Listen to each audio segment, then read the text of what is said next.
ये 13 दोष ऐसे हैं जिसके जीवन में होंगे तो उसको कभी शांति, कभी सुख, कभी ऐश्वर्य ये टिकेगा नहीं और दुर्गति निश्चित हो जाएगी। बहुत ध्यान से सुने। एक श्लोक में 6 दोष और दूसरे श्लोक में 7 दोष। उपासक को कभी इन दोषों को अपने अंदर टिकने नहीं देना चाहिए। और जो संसार के मार्ग में चल रहे अगर इन दोषों में चलेंगे तो वो जो आपके पुण्य कर्मों से ऐश्वर्य है भी वो नष्ट हो जाएगा। आप दुख, चिंता, शोक से ग्रसित होकर बड़ा दुख में जीवन व्यतीत करेंगे और आपकी गति बिगड़ जाएगी, दुर्गति हो जाएगी। विकत्थनः स्पृहायुर्मनस्वी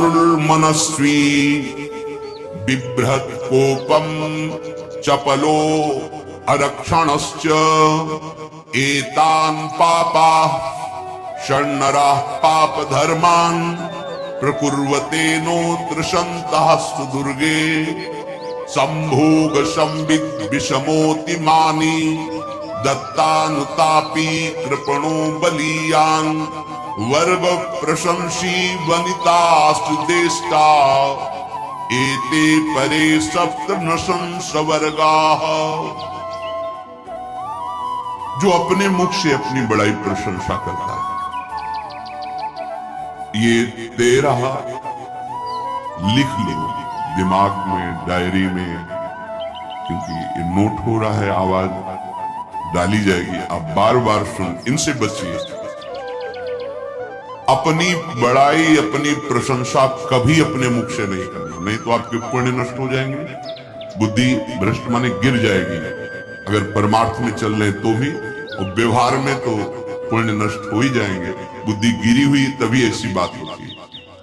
और ये दोष बहुतायत है, ये बहुत प्रभावशाली है।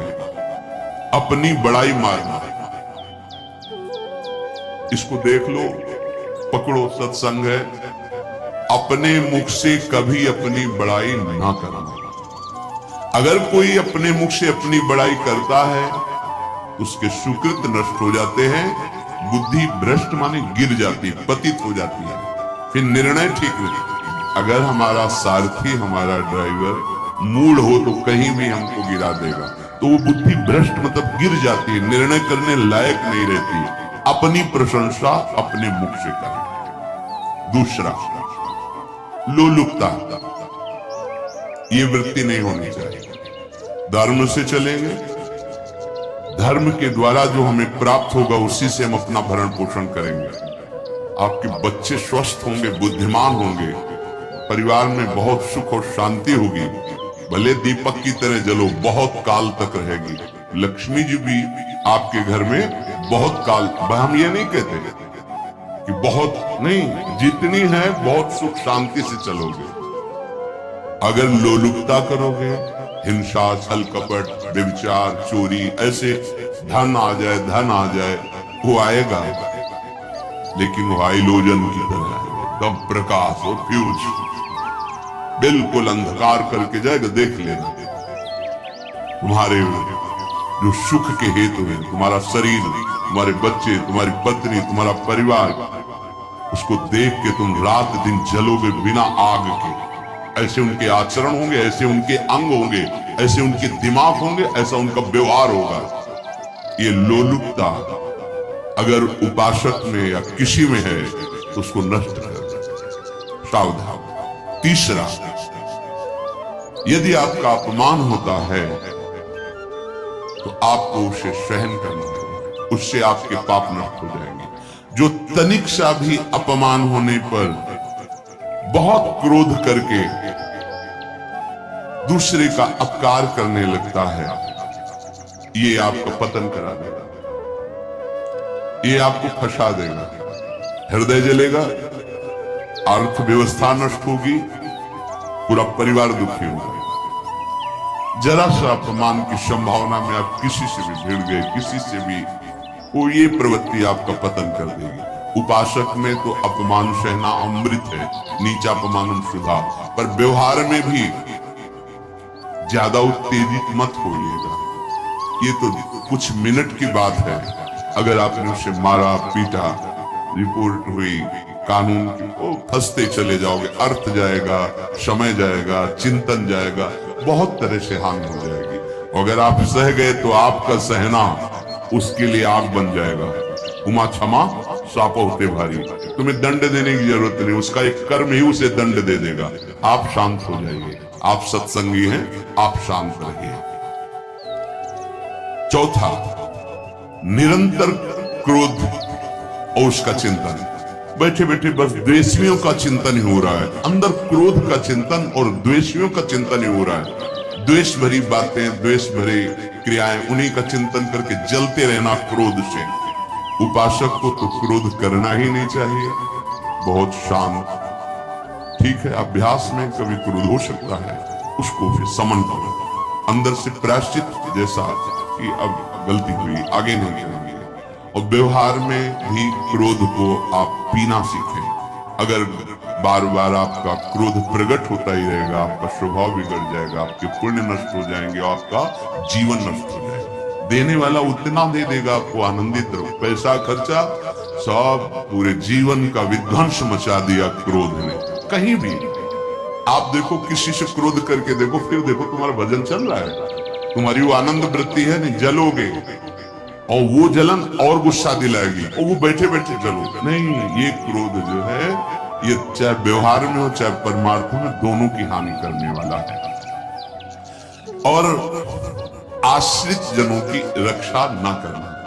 अगर कोई भाग कर आपके पास आ गया, कोई पशु पक्षी या कोई मनुष्य, आपको चाहिए कि अब चाहे हमारे पहले प्राण जाए, उसकी रक्षा करें। सीवी जैसे तो कोई बिरले ही होते, पर इतना जरूर ध्यान दें, जैसे कोई पशु पक्षी किसी भय से आपकी सीमा के अंतर्गत आ गया है, अब उसकी रक्षा करनी है। अगर आप स्वयं मार देते हैं या मरवा देते हैं, या आपके सुकृत नष्ट कर देगा, या आपकी दुर्गति का कारण बन जाएगा।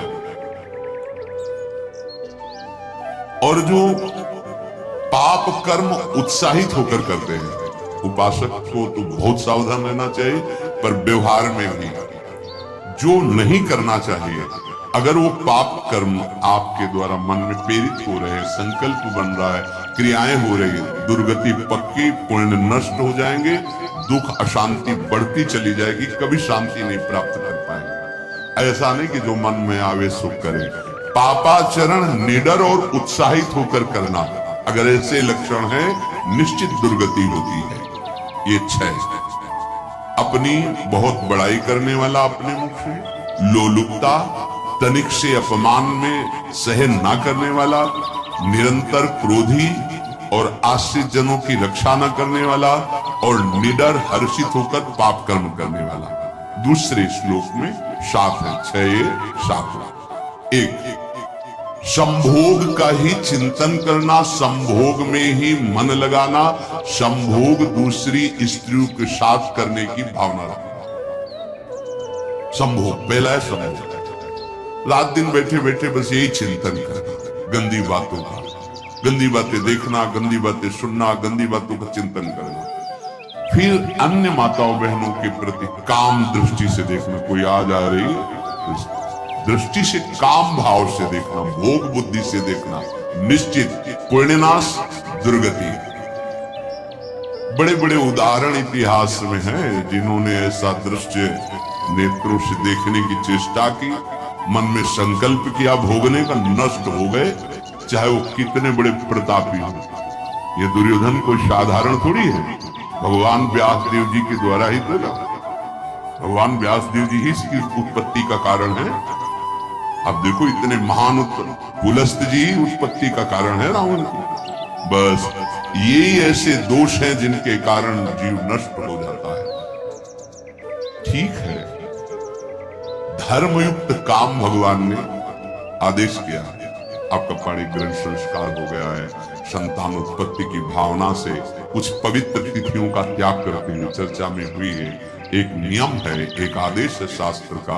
आप बहुत काम प्रवृत्ति वाले हैं तो प्रत्येक मास में जब माताएं बहनें पवित्र हो जाती मासिक धर्म से, तो जिनका पाणी ग्रहण आपने किया, जो पत्नी स्वरूप है, वो ठीक। वहां भी बार बार के लिए व्यभिचार प्रवृत्ति के लिए शास्त्र आदेश नहीं करता, संयम पूर्वक, और उसका चिंतन नहीं करना। पाणी ग्रहण संस्कार है, घर में विराजमान है, एक संयम, एक नियम के अनुसार उसका चिंतन तो फिर भ्रष्ट कर देगा।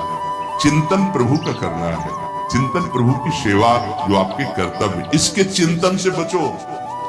घातक है, बहुत बड़ा जहर है, अगर विषय चिंतन होने लगा तो मरोगे, जिंदा जलोगे, दुर्गति भी होगी। ये अंदर की जो आग है ना, कामाग्नि, ये इतनी बढ़ती चली जाएगी, तुम्हारे होश खराब हो जाएंगे कि मुझे क्या करना चाहिए, क्या नहीं करना चाहिए। हुआ मदांधो मदनातुरोमा, अंधा हो जाएगा, नहीं दिखाई देगा अनुजा तनुजा क्या है, कौन है, कुछ नहीं, भ्रष्ट बुद्धि। संभोग का चिंतन नहीं। धर्मयुक्त काम आदेश है शास्त्र में। यदि आप प्रवृत्ति मार्ग में हैं तो अपनी पत्नी को जो पाणी ग्रहण स्वीकार किया है, वहां भी पवित्र तिथियों का त्याग करते हुए, एकादशी है, रामनवमी है, नव दुर्गा है, जन्माष्टमी है, राधाष्टमी, जो पवित्र तिथियों का त्याग करते हुए, और ऐसे जो मर्यादाएं हैं उसके अनुसार, और कहीं पराई स्त्री के साथ संभोग के बाद निश्चित दुर्गति पक्की है।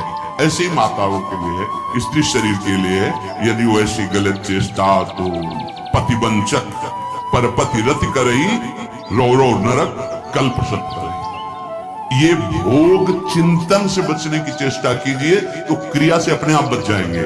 क्रिया के पहले चिंतन होता है, चिंतन से ही क्रिया का आवेश आता है। चिंतन संभालिए, इसी से भगवत प्राप्ति होती है, चिंतन से, और इसी से दुर्गति भी होती है।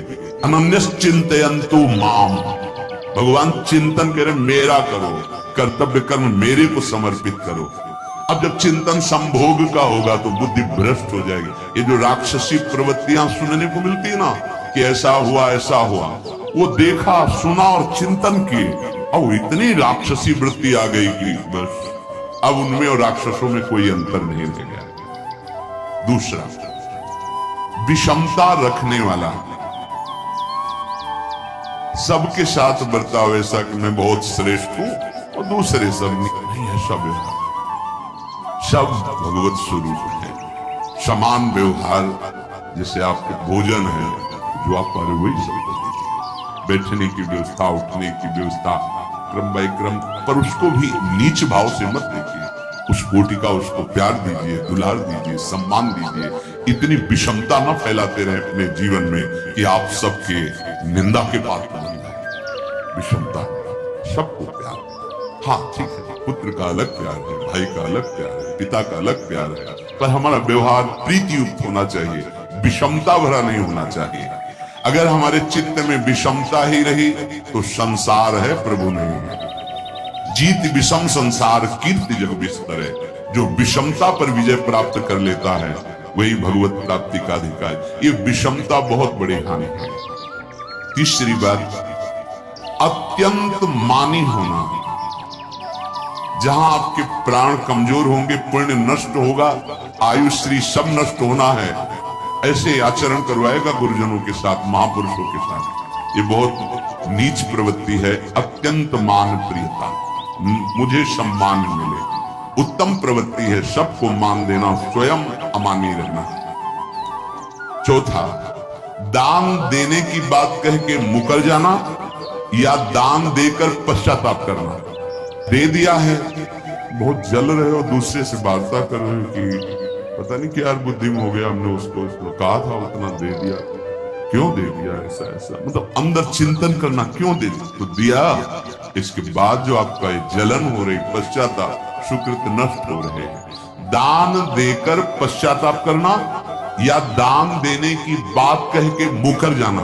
जैसे आपने कह दिया आपको इतना इतना ऐसा, अब आप मुकर गए, ब्याज सहित तुम्हें देना होगा, ये तुम्हारी दुर्गति का कारण बन जाएगा। ऐसे ही नहीं बोलना चाहिए, बहुत होश से। वाणी एक अमोल है, जो कोई बोले जान, ये तराजू तौल के तब मुख बाहर आन। पांचवा, अत्यंत कृपण होना। ना परिवार को सुखी कर पा रहा, ना अपने को सुखी कर पा रहा है। एक एक सिक्का बैंक में जो मर गया। धन की वास्तविक गति यही है कि अपने परिवार को उसकी अनुकूलता प्रदान करो, उसमें से कुछ हिस्सा किसी ऐसे को जिससे तुम्हें बदले में कुछ लेने की भावना ना हो। कोई साधु महात्मा, गाय, पशु, पक्षी, किसी भी जीव बीमार है शरीरधारी, उसके जिससे कुछ कभी लेने की भावना न हो, एहसान की भावना न हो। शो धन धन्य प्रथम गति जाकी, धन्य हो गया उसका धन। अब वो कृपण का धन किसी काम में ना स्वसुख, ना परिवार के सुख, ना धर्म कार्यों में, व्यर्थ जीवन चला गया। उसी धन का चिंतन करना, उसी का संग्रह करना और उसी की रक्षा करते करते शरीर छोड़ दिया, तो चिंतन बिगड़ गया। तो कह रहे हैं जो कृपणता है और अर्थ और काम की प्रशंसा, उसी की चर्चा, उसी का चिंतन, रुपया और भोग, उसी की चर्चा कर। जहां बैठे रुपया की चर्चा, भोग की चर्चा, जहां एकांत में बैठे उसी का चिंतन, कैसे रुपया बढ़े, कैसे भोग मिले। और अगर अवसर मिला तो रुपया अधर्म से आवे चाहे धर्म से, उसकी कोई परवाह नहीं।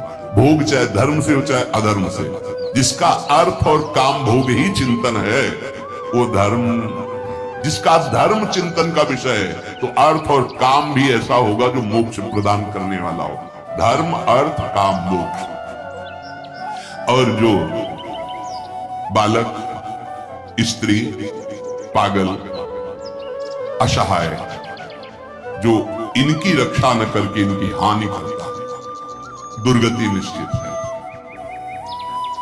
माना आपकी पत्नी है, उसका स्वभाव बिगड़ा हुआ है, क्रोधी है, कटु वचन बोले, लेकिन आपके ही प्रारब्ध के लिए, माना वो आपका पति ऐसा स्वभाव वाला, आपके ही प्रारब्ध से तो सहयोग बना है आकर, अब इसका निर्वाह कर ले जाओ तो पवित्र हो जाओगे दोनों। और अगर झगड़ा और लड़ाई और मारपीट और कहीं हिंसा आदि के रूप में उतर गए तो फिर और करनी बिगड़ गई। बालक है, आप उसको ज्ञान नहीं कि आप पवित्र है, कि आप पवित्र है, उसको ज्ञान नहीं कि आप उसके साथ व्यवहार अच्छा कर रहे हैं कि बुरा कर रहे हैं। रक्षा करना है, शोषण नहीं करना। कह रहे स्त्री, बालक और पागल, जिसे विक्षिप्त है, पागल है, आपको रक्षा करना है। बन जाए तो उसको भोजन, ऐसा नहीं कि ईट मारो, उसको अपमानित करो।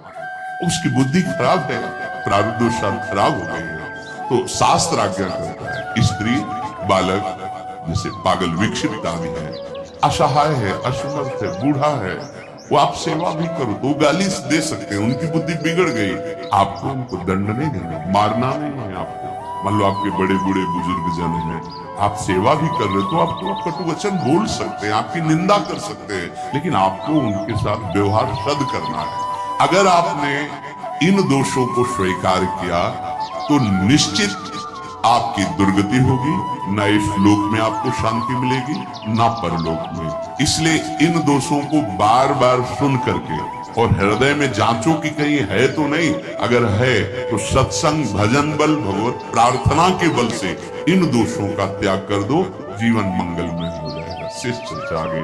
श्री राधा वल्लभ लाल।